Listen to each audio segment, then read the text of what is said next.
I want to welcome our final speaker of the day. Jason, are you there? I am. How you doing, everybody?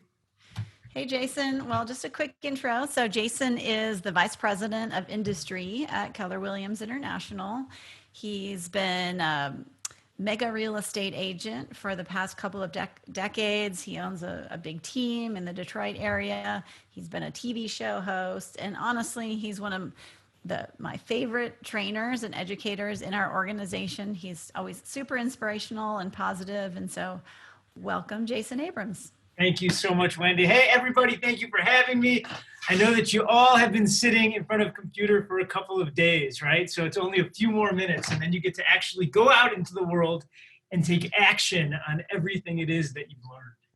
And this is my favorite course, right? And we teach so many at KW, and you say, well, what makes it your favorite? And what I love about this one is I believe it shines a light on one of those maps that very few people get to see. And what I mean by that is in life, it feels like everybody has a plan for you. And to be candid, I have a little boy, he's 7, and I find that I've pretty much been making plans for him, unbeknownst to him also. And plans were made for me. And at some point you look up and you realize that there's all kinds of maps, but in life there's so few North Stars to let you know that you're actually on the right path. And when I took this course for the first time, it was almost 20 years ago that I sat through it. Gary was teaching it, and I heard things that I had never heard before. Back then, he started it, and he said, so who are you? And I grew up like 35 miles outside of Detroit, and Detroit's a hard place. I lived in a blue-collar neighborhood, and you were prized by how many hours you spent working, not how much time you actually spent enjoying anything. And we didn't talk about how to live a really full life. We talked about how to get up and go to work every day, whether you felt like it or not. And I wasn't really good at a lot of the things that the people around me were good at. I have some learning disabilities. I don't read so well. I don't write so well. And I graduated high school with a 1.8 GPA. And they don't let people like me be doctors, it turns out, or lawyers. And I didn't know what I was going to do. And I got made fun of a lot, especially after high school, because all my friends were going off to school, and I wasn't, and I didn't know what I was going to do. And I kind of felt at that time really limited. I didn't know, though, because I was living in an area where the limitation didn't really feel like a bad thing.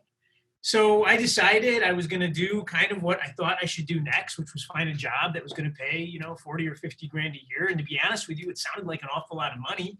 And I had spent the first 18 years of my life not enjoying school. So anything to be out of it made all the sense in the world. And then my mom, who has always seen more in me than anybody else, she said, you got to get a real estate license. And I said, but I'll never pass that test. I haven't passed the test yet. And she said, no, you're going to be great. And on summer vacation, she was a teacher for 35 years. She went to real estate school with me, and we got our real estate licenses. She's never sold a house, and she still keeps that license. And she got me through that course. And then I came into it, and I didn't sell a single house for the first 6 months. And I was like, what kind of job is this where you actually show up every day and never get paid? And then finally, something good happened, and I figured it out, and I started selling houses. And since then, it's taken me all over the world. I sold homes on 3 different continents. I sold homes to more professional athletes than any real estate agent in the United States. In 2016, I represented 30% of the first round of the NFL draft. I've represented 22 of the top 50 electronic DJs in the world, including Calvin Harris and a whole bunch of other people you would know. And I don't tell you this to impress you. I tell you this to impress upon you that anything that you don't think is possible absolutely is.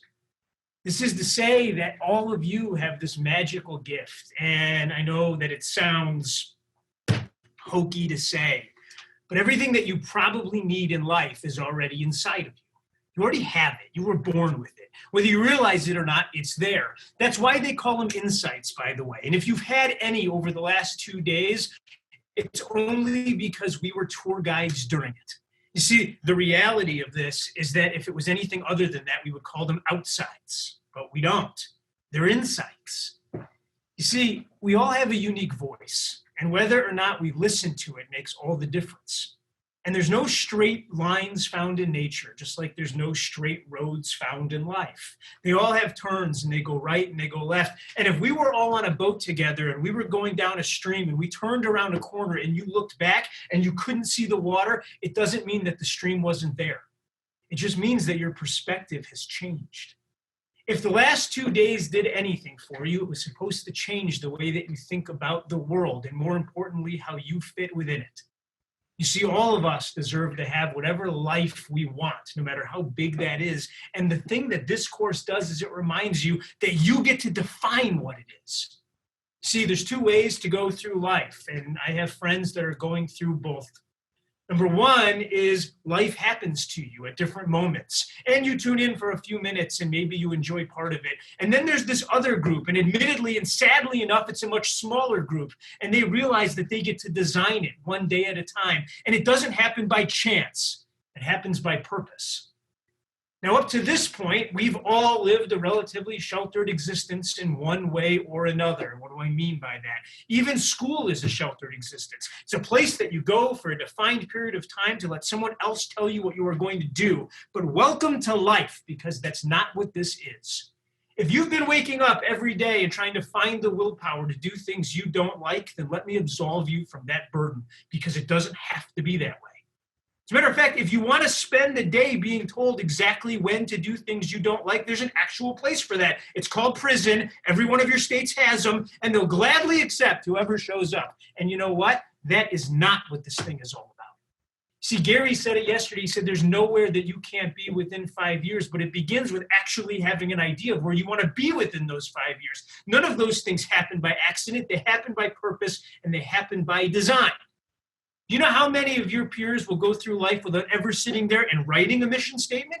You know how many of your peers will live a mission statement that was written for them by somebody else that never asked them what they wanted to get out of it? And do you know how many of your peers will go through life feeling like they're missing something because they didn't live up to somebody else's ideals of how they should? And you know what? It's the saddest thing of all.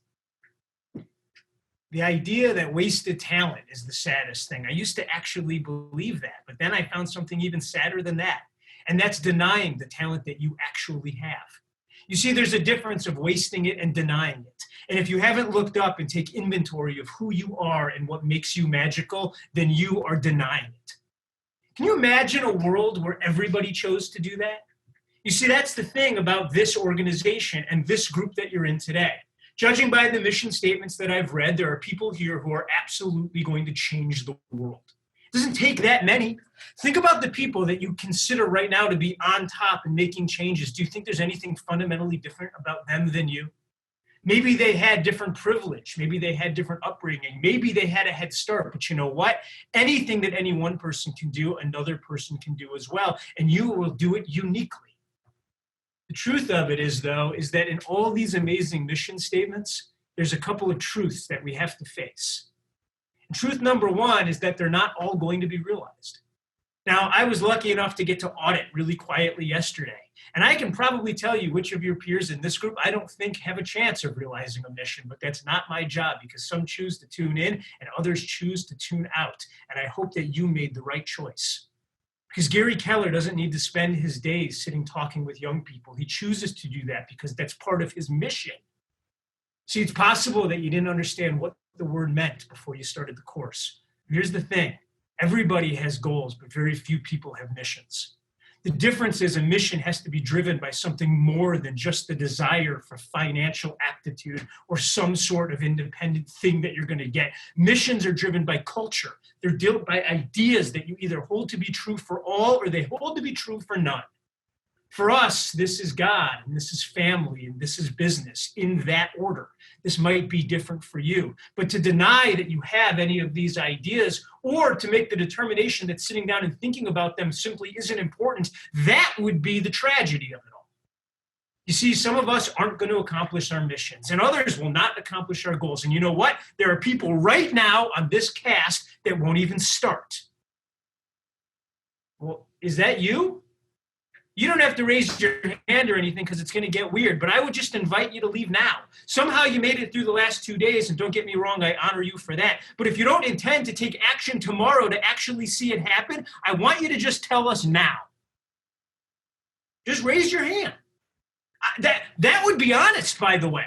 I could respect that. It's the person, though, who sits and who says, I know that I can live a life by design. I know I can have all these things that I want to have, but I'm not going to take the actions to do it, and I'm going to do it quietly so nobody notices. That's the one that I have the problem with. That's the person who I want to throw my arms around and say, why not you?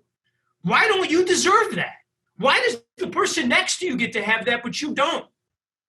I'm unwilling to accept it. I'm absolutely unwilling to accept it. That's why I begged to get to send you guys off at the end of today. There's people on this call that are going to be so well-intentioned, and they're going to start, and they're going to fail. And we are now a community. And you can't look to your right, and you can't look to your left, but look at the faces and start scrolling through and ask yourself, is this a community that I'm proud of? Is this a group of people that I want to go to bat with? Is this the group that I want to meet the enemy at the gates and stand shoulder to shoulder with? It's the group I want to join. I tell you what, at Keller Williams, there's 180,000 of us worldwide standing together, trying to make a change, one consumer at a time. That's our mission. That doesn't mean it's yours. But if you don't know what yours is, and now phase two, if you haven't found a tribe to help you get there, then it's going to be a lot harder to do. You see, changing the world one person at a time usually takes other people. I didn't learn that until later. And you know what? A lot of us are having massive success on our own. We call that achieving. And you're going to look up and say, I'm awesome. I can do it. Give me the ball. But at some point, if you want it to be big enough, you can't throw it all on your back by yourself. That's called leading. You see, there's a difference between achieving and leading. And I didn't realize it until I was in my 30s. And you know what? You're realizing it right now. And someone in this group is going to stand up and lead. And judging by this group, it's going to be a whole bunch of you. And when enough leaders get together, you know who shows up? The followers. And you know what? There's nothing wrong with being a follower when you choose the right leader. You see, that's the mistake that people make. They think that by following, they're somehow less than. In order to lead, you need people to follow. But in order to get the right to lead anybody, you first must be able to lead yourself. That's the idea behind leadership. That's why so many people struggle with it, because leadership isn't about your position. It damn sure isn't about your title, and it isn't about giving people orders. It's about being the first one in the door and the last one to leave, not because you're working hard, but because you're in complete alignment in the mission. Here's the truth of it.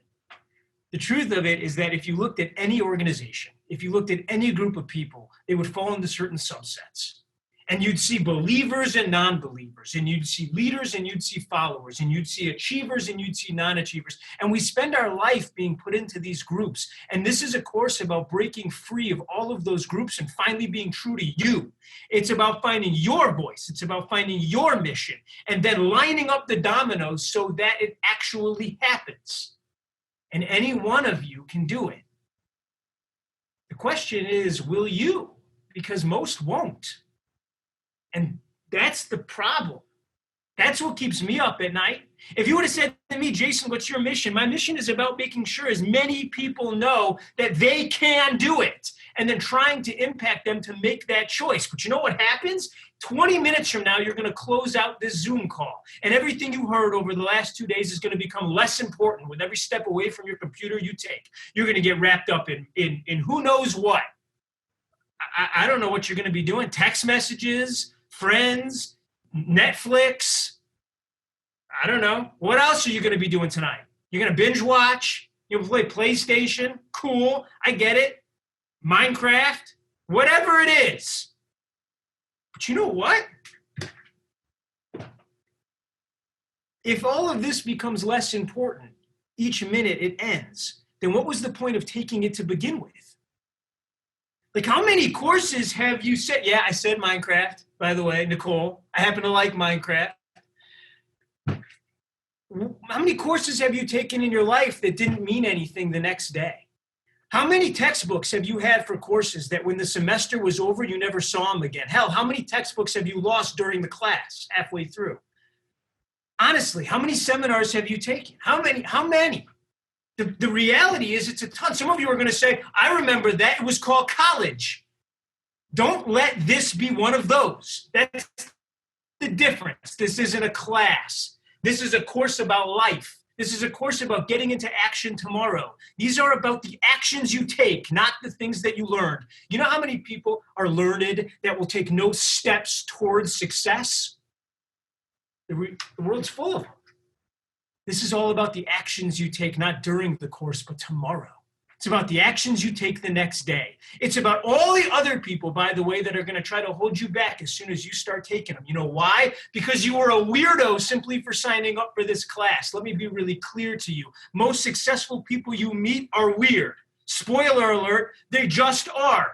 By the way, that's one of the reasons they're successful. You know what's weird? Starting every day with purpose. You know what's weird? Getting up every morning and fighting for something bigger than yourself. You know what's weird? Not needing to financially spend your entire 2 days with a bunch of young people, but then choosing to do it during a pandemic. Gary Keller? Yeah, weird. In the best ways possible. Doesn't have to do any of this. A billionaire shows up and tries to give back as much as he can. You know what? Sometimes money finds the right people, and then once it finds it, the world gets changed. Well, sometimes motivation finds the right people too, and our only goal over the last 2 days was to try to let it find you. And maybe it did, and maybe it didn't, and there's no wrong answer. But you realize that as soon as the whirlwind that's called life kicks into gear, as soon as this is over, every single person you know is going to try to pull you away from where you're headed. They're not bad intentions. They're great people. As a matter of fact, a lot of them love you dearly, but they already had plans for you. A lot of them did. And you know what? If you tell them I'm changing my path, it's going to be hard. And you owe it to them to be gentle with their feelings because they love you. And you have to explain that if you're making a change, it's because you found something right here and it's guiding you to it. And when one of your friends tries to get you to do the wrong thing or what they would like to do, you're going to have to be weird and say, you know what? I can't do that right now. I got to do something else. But I promise you, if you end up building the mission that you want, the life that you get to lead is so much bigger. You know what I learned representing all of those celebrities? It didn't matter how much money any of them had. A lot of them were miserable. And you say, how can that be? They drive whatever they want. They flew me there on a jet. That's awesome. It's all so fleeting. Think about the new things that you've had in your life, the new cars that are old within a half hour of having it. The possessions that you have won't define your happiness. You'll realize it. The trouble is you won't realize it until after you get them. But you know what? You're all destined to get them. You're all going to have all the stuff that you want. And at some point, you're going to look up and say, all of this stuff without meaning isn't worth having. And that is the true challenge of life, because there's so much to know, but you can only know so much. And there's so much to do, but you can only do so little. And there's so many people to help. And you're going to have to choose who you give your time to.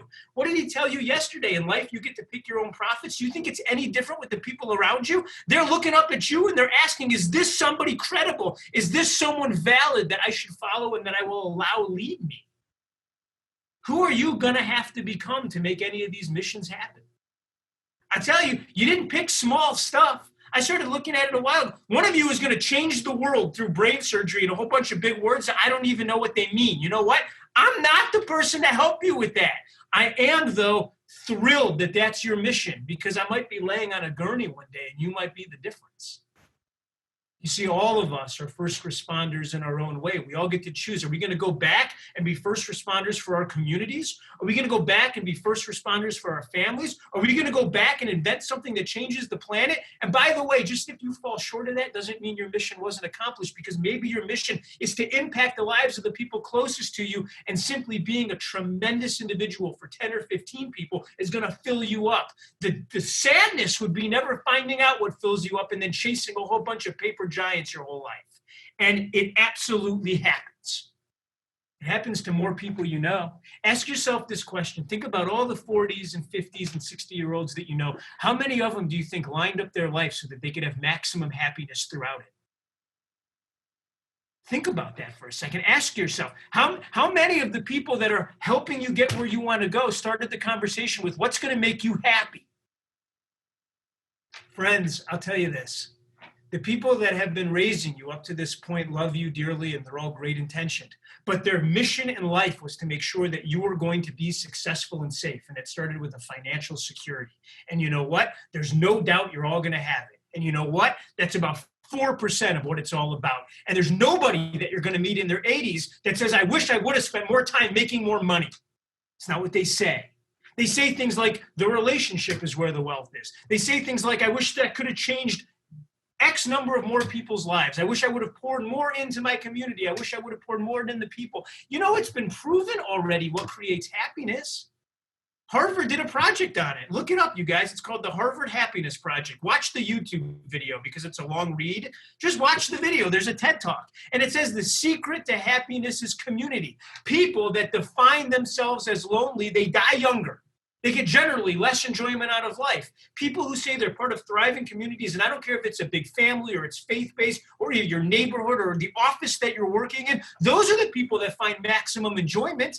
And why is it? It's because when you try to hunt without a tribe, you're not really part of anything. We live in a time, and I'm going to wind it up. I'm watching your faces. I get it. You've been sitting here 2 days. I hear you, but you don't know the magic of the time you're living in.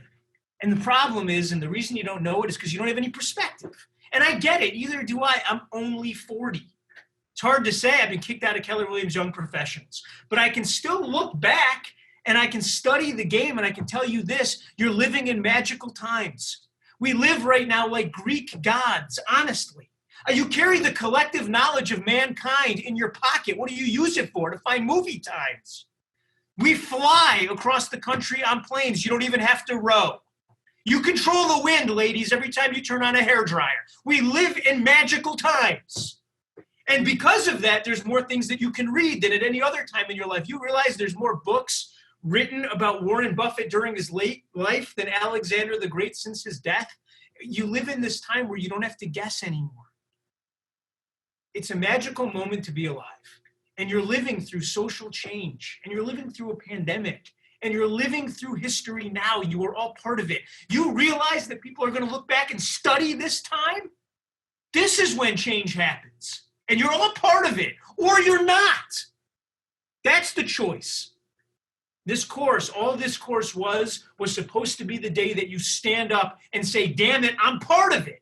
Or simply say, I'm not going to be, and get out of the way and let the rest of us accomplish our missions.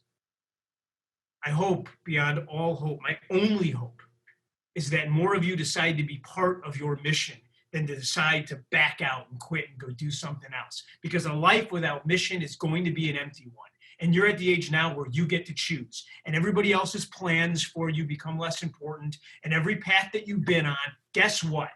It starts anew tomorrow. And so if you were like me and you were the butt of every single joke and you were made fun of all through high school, guess what? Adult life can be pretty cool. The day that you decide to embrace who you are is the day that you find true freedom. And here's what I know. That in order to find freedom, you first must have to go through fear. Because if you weren't a little bit afraid, then it wouldn't be true. And the next step is going to be pain. Because any road you're going to take is going to be hard and it's going to be painful. But on the other side of fear and pain, live a freedom that the vast majority of those people out there will never realize. And that's the truth of it. So here's my wish for you. I wish that tomorrow was day one. Not day whatever it's been, but day one. And we agree together as a community that we're going to support each other on day one of whatever your new world is going to look like. And for those of you that have found your mission, you know how you know you found it? It's because you feel it right here. And anyone that makes fun of you for feeling it, they're not worth it. And if you feel it, then go chase it and go get it because it's yours and you deserve it. That's what this course is all about. Guys, thanks for having me. I honor you all for being here. This wasn't easy and you made it. Congratulations on graduating. Wow. Wow, Jason. Thank you. Thank you. Thank you. That was amazing. And you heard it, guys. Changing the world one person at a time will mean we have to do it together. I love that, Jason. I hope you guys will join us in our community. We look forward to meeting with you in our QL graduate community and join us on Instagram. Thank you, guys. Thank you all for all you've done. Thank you for being here. Thank you. Thank you, guys. Thank Thanks you. for having us. And Bye, Thank you. guys. Thank Thank you so much. Thank you. Thank you so much. I This have was awesome. one. Thanks, everyone. Thank you. Well done, everyone. Thank well done. you.